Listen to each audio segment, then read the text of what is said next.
L'automobile commence à envahir la grande place. Mais la grande place de Péronne est vaste. Il y a encore de l'espace pour se garer. L'envie de voyage, de déplacement et d'excursion se fait ressentir dans les années 30. Mais la nouvelle fée automobile n'est pas à la portée de toutes les bourses. Une course de véhicules annuelle, se déroulant près de Péronne, envoûtera tous les amateurs de vitesse. Pour transporter ces sportifs, le tortillard, train économique à petite vitesse, fera de nombreuses navettes jusqu'au circuit.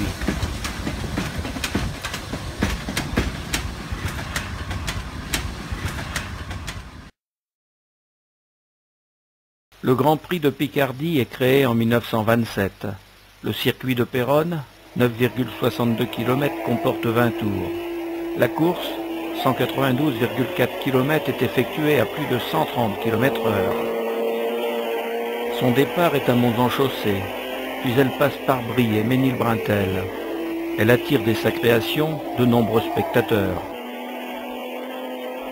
Le premier gagnant est Henri Aubert, sur Bugatti T37. C'est un minotier de la région.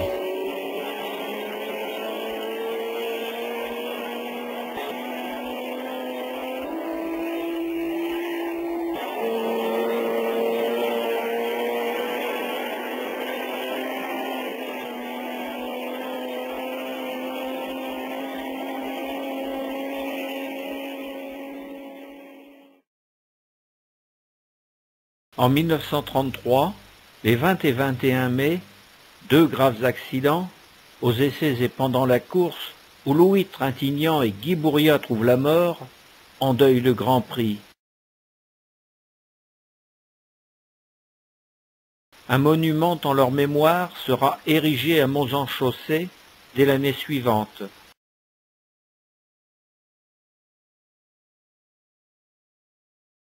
La gare, reconstruite presque à l'identique, est inaugurée le 27 septembre 1922.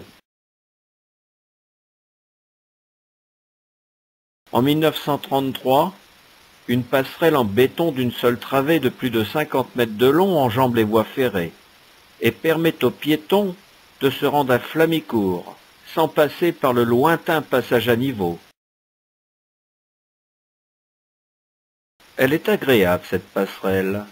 On peut y voir les voyageurs descendre du train, repérer la personne qu'on est venu chercher, la saluer d'un geste de la main, avant de l'embrasser dans la salle des pas perdus, devant le guichet du chef de gare. Le chemin de fer du Nord, avant de devenir SNCF en 1938, va emmener les premiers vacanciers en congés payés.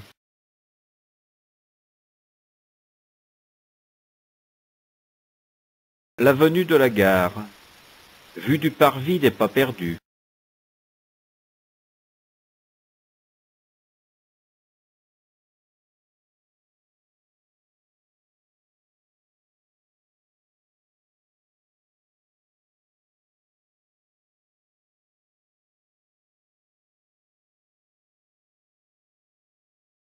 À proximité est installée une station d'essence BP.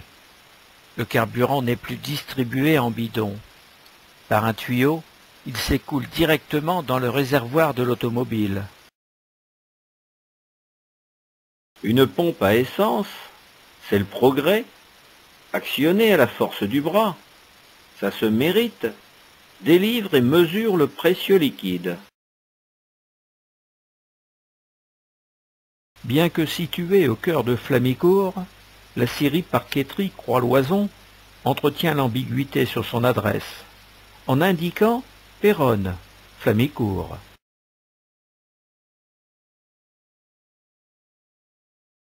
L'intérieur de l'entrepôt.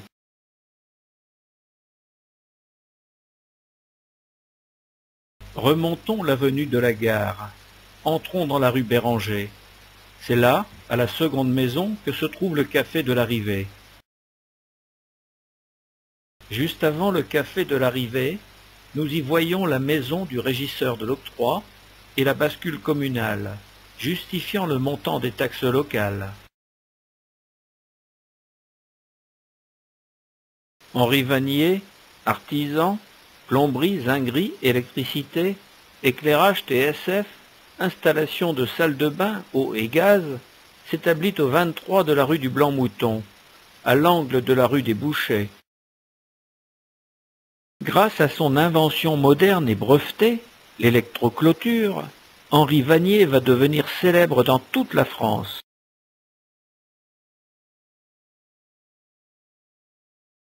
Péronne, classe 1927. Après la visite médicale du conseil de révision, effectuée par les médecins militaires, les jeunes gens de 18 ans, bons services armés, arborent fièrement cocardes et broches au revers de leurs vêtements. Ce rituel militaire, où les conscrits sont examinés en groupe et nus, est considéré par la population comme la fin de l'adolescence et le début de la vie d'homme, et bon pour les filles.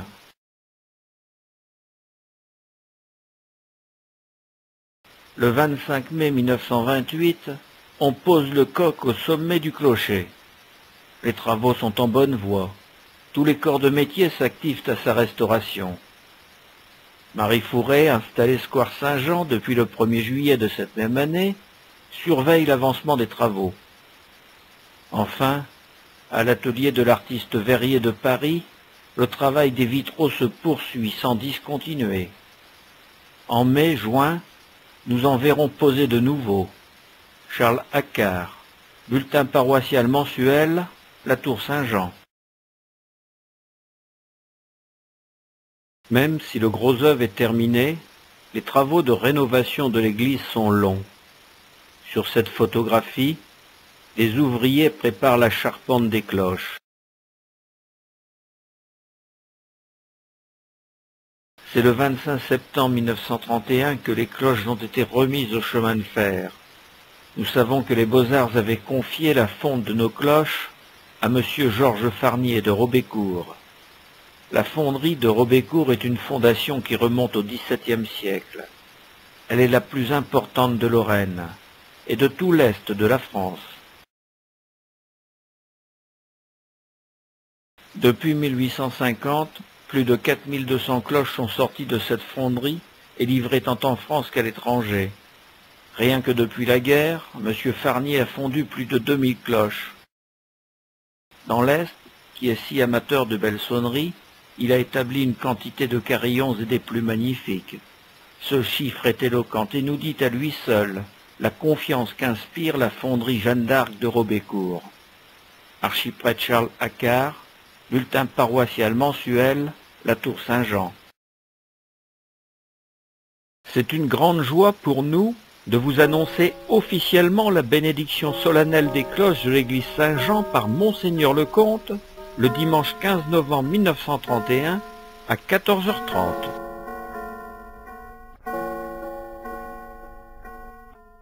Il est facile de connaître leur poids et leur tonalité, le fondeur ayant pris soin de graver sur les reins 2080 kg, 1416 kg, 997 kg et 828 kg, donnant le do dièse, le ré dièse, le fa dièse. Les musiciens auraient préféré avoir la note mi dièse au lieu du fa. Ils ont raison, mais en pratique, l'harmonie sera la même. Charles Accard, bulletin paroissial mensuel La Tour Saint-Jean, novembre 1931. La grande place, avec la Tour Saint-Jean émergeant derrière les commerces. Perché au clocher depuis le 25 mai 1928, notre coq infatigable fait toujours face au vent. La grande place, en 1931.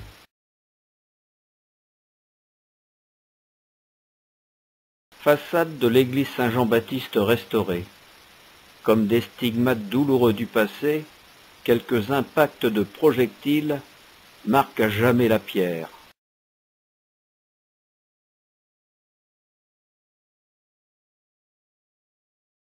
L'église reconstruite. Ça a été une grosse émotion le jeudi 14 janvier à midi d'entendre pour la première fois les cloches sonnaient dans la tour Saint-Jean. Au premier coup, de tous côtés, on accourt sur la place. On voit bien les larmes couler. C'est que nos nouvelles cloches éveillent tant de souvenirs. Souvenirs des jours heureux, souvenirs des jours malheureux. Grâce à Dieu, elles sonnent aujourd'hui joyeusement. Elles sonnent la résurrection de la ville, et avec elles nous pouvons chanter de bon cœur notre Alléluia. Bulletin paroissial, février 1932.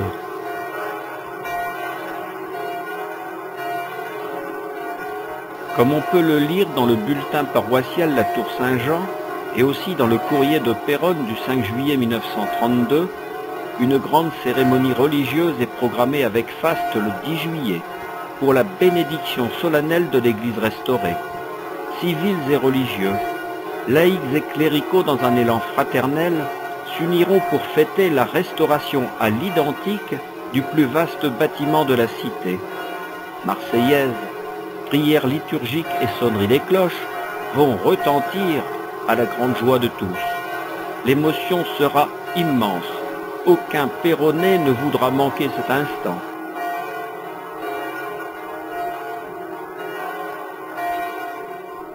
Devant le parvis de l'église, comme un dais immense, soulignant la joie et l'allégresse des fidèles, un mât surmonté d'un crucifix servira de support aux décorations et guirlandes, toutes de couleur blanche. En chair, lors de son homélie, l'archiprêt-Accard remerciera chaleureusement les autorités, Monseigneur le comte, évêque d'Amiens, l'inspecteur général Ratier, délégué des Beaux-Arts, le maire de Péronne, ainsi que l'Assemblée présente. Entre la décision officielle du 9 février 1925 de restaurer l'église et sa bénédiction le 10 juillet 1932, il aura fallu quand même patienter 7 ans.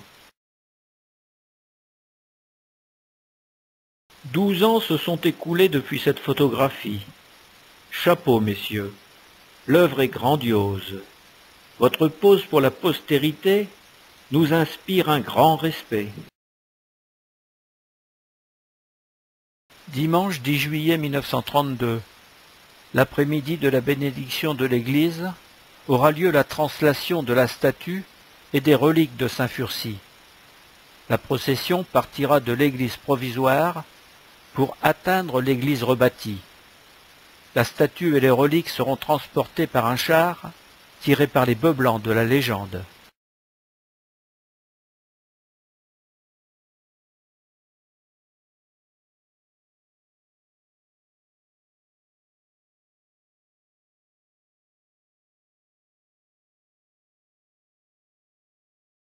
La formation des nombreux groupes se fera de la salle des fêtes du patronage. Le cortège passera par la rue Georges Clemenceau, puis la rue Victor Hugo, pour emprunter ensuite la rue Saint-Sauveur, avant d'arriver devant le parvis de l'église Saint-Jean-Baptiste.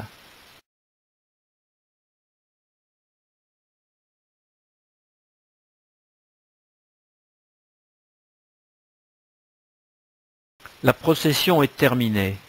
Le cortège, précédé de Monseigneur le comte, pénètre dans l'église pour la suite de la cérémonie. Elle est belle, notre église. La restauration a respecté autant l'intérieur que l'extérieur. Un peu moins de dentelle de pierre, peut-être. L'âme et l'esprit architectural du chœur sont conservés, mais ces fresques murales à la gloire de Saint-Quentin et de Saint-Furcy sont effacées à tout jamais.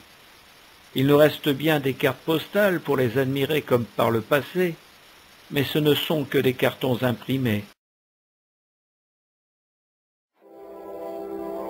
À la tribune, un orgue tout neuf de la maison Cavaillé-Coll. L'inauguration a eu lieu le 2 juillet 1933 par Marcel Dupré, Grand Prix de Rome. Mademoiselle Ossard, aveugle et brillante musicienne, en devient titulaire.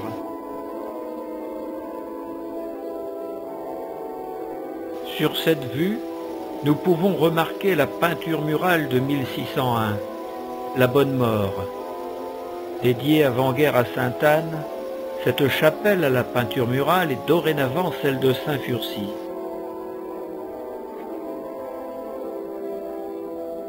Fondé et installé en 1480 près des Grands Moulins, disparu à la Révolution, le monastère des Sœurs Clarisses Colétines renaît sous le consulat rue des Vierges.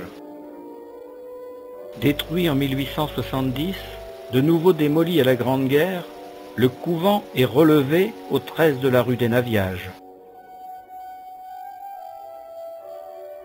Monsieur Jean Caron, représentant la société civile, a accueilli Monseigneur le Comte à la porte de la chapelle pour les cérémonies de bénédiction qui eurent lieu le 15 novembre 1931, le matin de la bénédiction des cloches de l'église Saint-Jean. L'intérieur du monastère des Clarisses, la grande chapelle, ouverte aux fidèles. Le carrelage du cloître fermé du monastère a été réalisé avec l'ancien dallage de l'église Saint-Jean-Baptiste récupéré dans les ruines.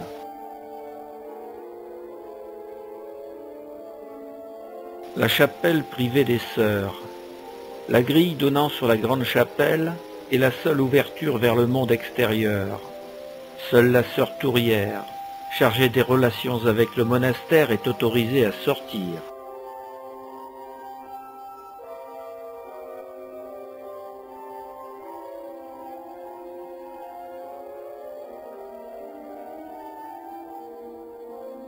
Le cœur de la chapelle privée des Moniales. La destruction du monastère de la rue des Vierges lors de la guerre 1914-1918 a dispersé les sœurs dans d'autres couvents de France. Une fois reconstruit rue des Naviages, celui-ci a accueilli à partir d'octobre 1931 des sœurs venues de Mons, en Belgique.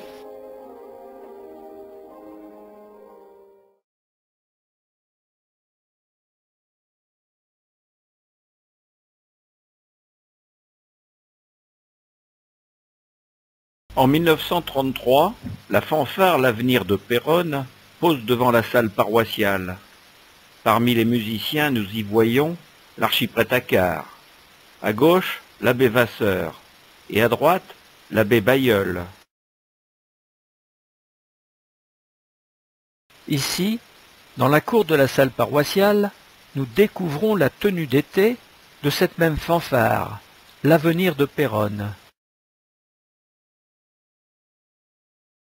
La grande place, vue de l'ancienne impasse du Chaudron, appelée maintenant rue Alfred Ray. Notez ces dômes, ces toits pointus qui coiffent certains édifices de la ville.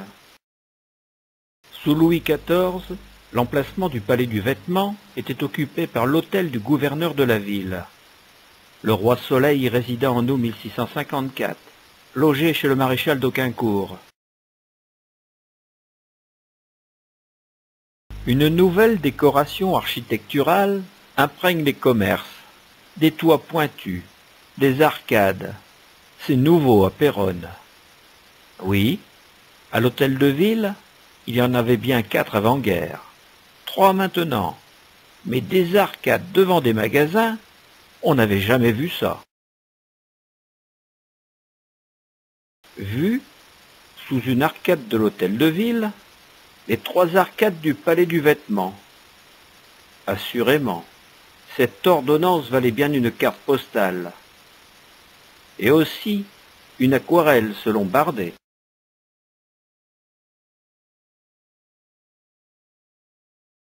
Le palais du Vêtement, le commerce aux arcades, lieu de l'hôtel des gouverneurs de la ville dans le passé, nous présente l'affiche de sa collection d'été 1935.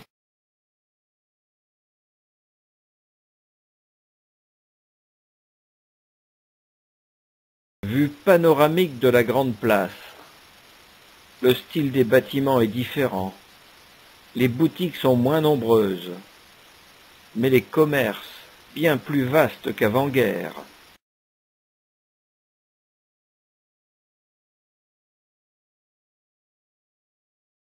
À Paris, l'exposition internationale des arts décoratifs et industriels modernes de 1925 confirme les goûts architecturaux de l'époque. À Péronne, cette tendance s'inscrit déjà sur les plans des architectes de la reconstruction. Collèges, écoles communales, postes, hôpital sont ou seront bientôt rétablis dans ce style. Cette forme épurée, sans ornement superflu, qui doit exprimer la fonction du bâtiment, se verra aussi dans nos campagnes, avec le relèvement de mairies, d'écoles, d'églises et de maisons particulières. La brique abondante dans la région, parfois parée de céramique colorée, disposée avec élégance, égaye l'ossature en béton des édifices de style reconstruction, que l'on appellera ici pudiquement art déco régional.